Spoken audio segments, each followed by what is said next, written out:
This is Charter Local Edition. Brad Pomerance here, joined by Ed Graham. He is a councilman in Chino Hills, California, which is right on the border of LA and San Bernardino County. You're on the San Bernardino County side. Correct. And it's a beautiful community.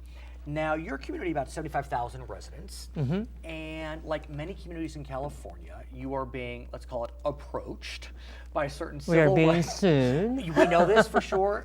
Well, they submitted their letter, so that's the first step of the process. And so what we're talking about is MALDEF, Mexican American Legal Defense and Education Fund, is planning to sue Chino Hills because it's seeking to have Chino Hills move from an at-large system for its city council to a district system. I'm saying that correctly. Correct. And explain what the system is now. Well, right now, if you lived in our city, you should vote for all 5 council members. And then within the 5, we select the mayor every year. We rotate them. And you've been mayor before? About 6 times. Just? Yeah. I've been around since 1991, a long time.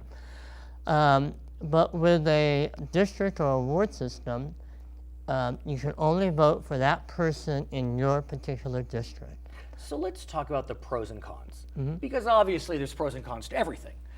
The pro to at-large would be you as a councilman need to consider the interests of the entire city. Correct.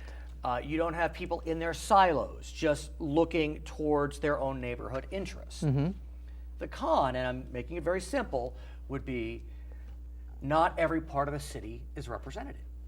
And what we often see is more affluent areas, forget the ethnic question, more affluent areas will have more representation than less affluent areas. Talk me through it. Yeah, I think that that is correct. But I also think that with at large, you get all 5 members interested in doing the right thing for the entire city.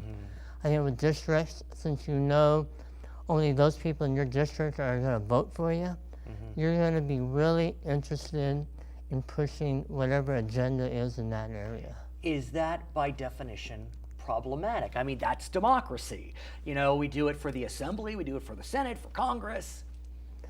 Yeah, but the feedback, and we're getting tons of feedback from the community already that are very upset that, number one, they don't think that there is any type of racial problem in the city. Yeah, and let me digress or interrupt if I may, because what this, the nexus of this, or the seed that is bringing this about, is the California Voting Rights Act passed in 2001, upheld by courts, which essentially allows ethnic groups, and this is an ethnic issue, to claim that at-large dilutes. Correct. It doesn't allow them to see representatives from certain ethnic groups gain representation on city council. Correct. And even MALDA, the Mexican American Fund, even though we have a Hispanic on our current city council, they're claiming that doesn't matter because historically the 29% of the Hispanic community has not been represented. And that doesn't even take into consideration our Asian population. Right, which is significant. About 35%. Any Asian American representation on your council?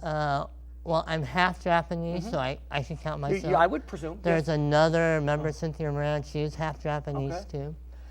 So, but let me ask you, so many cities are receiving these letters, and as a general proposition, these cities are coming to the conclusion that they're going to have to move to districts. The courts have been very clear, and rather than waste money to fight this, Anaheim moved to districts, Fontana I think is moving to districts, lots of cities are moving to districts. Correct. Despite many of your sincerely held beliefs that at-large is best, is it worth the fight? Well, last night at council meeting, we voted to go ahead and hire a consultant to get us through the process of going to districts. Oh, so it's not worth the fight. So it's not. That's the bottom line. It's millions of dollars wasted. Every city that's challenged has lost. Right. So it's not worth the fight. It's funny that we're jumping to this next conversation point because you recently were able to witness history. Yeah, and that started months ago as I wanted to see some history happen live. And that occurred as a result. I got to tell you, I saw the picture, and we haven't told our viewers yet what we're talking about, but let me just, there's a picture at this event, which we'll talk about in a second, of Michelle Obama hugging George W. Bush, and Laura Bush looking, and Barack Obama looking, and it's very touching. Yeah. In a lot of ways, for me, it encapsulated what this event was, which was the grand opening of the new Smithsonian in Washington, D.C., and that was the Museum of African American History and Culture. Now, you mentioned you are of Japanese descent, and I believe of European descent? Correct.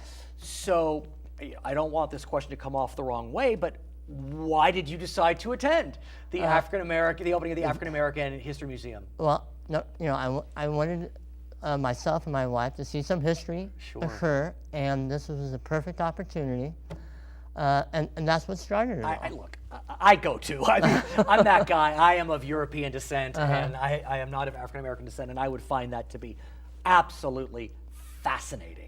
It certainly was. I want to hear. Tell me about it. Tell me about were you able to go into the exhibit? Well, I had my city council mayor card, and I could not get a seat anywhere.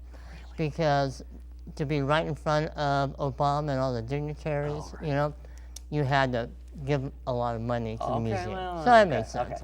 But you were at the event, though. Yeah, we spent all day at the event. They had Jumbotron set up all over. There were thousands of people there. You got to listen to all the speeches, all the songs that, none of the news crews televised, so it was a fabulous day. Is the museum open yet? It opened that day about 1 p.m. Did you go in?